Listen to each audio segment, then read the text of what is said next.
Uboge ovce. Premišljeval sem o odnosih med starši in otroki. Bajsi je imel prav. Vsaka generacija po svoje gleda na stvari in njen pogled se ji zdi edini pravi. Tako se mi in oni, prej pa oni njihovi starši prepiramo, ker se o resničnosti ne moremo poenotiti. Veš, da sem se pogovoril s starši? A ja? Povedal sem jima zgodbo o kokoši in na začetku sta se odzvala natančno tako, kot sem pričakoval. Mama je rekla, da ne vidi nikakršne povezave z zgodbo, oče pa, da se ne strinja. Nato smo precej časa molčali in na koncu nismo bili več tako zelo različnih mnenj.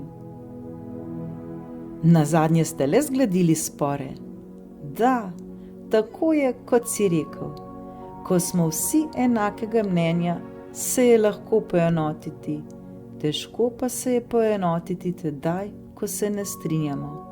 In točno to se je zgodilo. Super!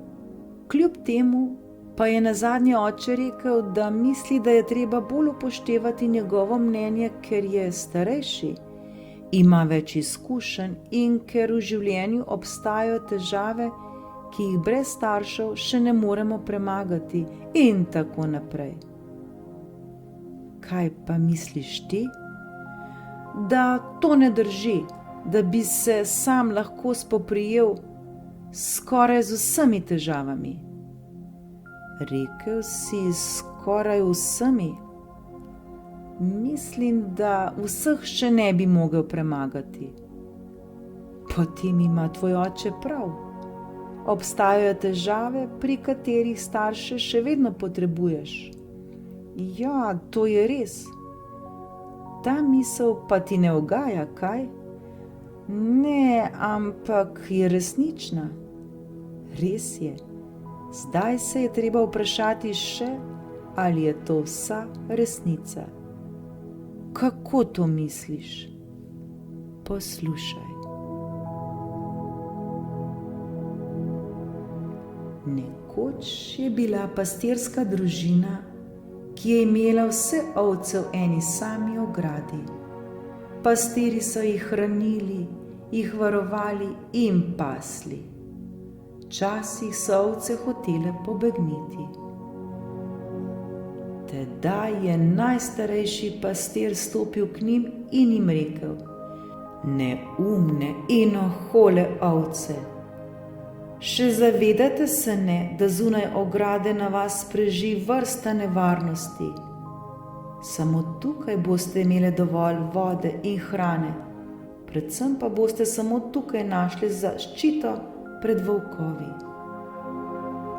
Običajno je to zadoščalo, da se je potreba ovac po svobodi razblinila. Potem pa se je rodila ovca, ki je bila drugačna. Recimo ji črna ovca. Bila je uporniškega duha in druge je spodbujala, naj zbežijo na prostrane pašnike. Stari pastir, ki je ovce prepričeval o nevarnostih, jih je odslej še pogosteje obiskoval. Ovce so bile vseeno vznemirjene in vsakič, ko so jih odpeljali iz ograde, jih je bilo težje pripeljati nazaj. Neke noči pa jih je črna ovca le pregovorila, da so zbežale. Pastirji vse do zore niso ničesar opazili, šele tedaj so videli, da je ograda polomljena in prazna. Pastirji so šli potožit svojemu družinskemu poglavarju. Odšle so, kar odšle so. Uboge reve, lačne bodo, žejne bodo, požrli jih bodo volkovi. Kako se bodo znašle brez nas? Starec se je odkašljal, potegnil pipo in rekel: Res? Kaj bo z njimi? In kar je še huje, kaj bo z nami brez njih?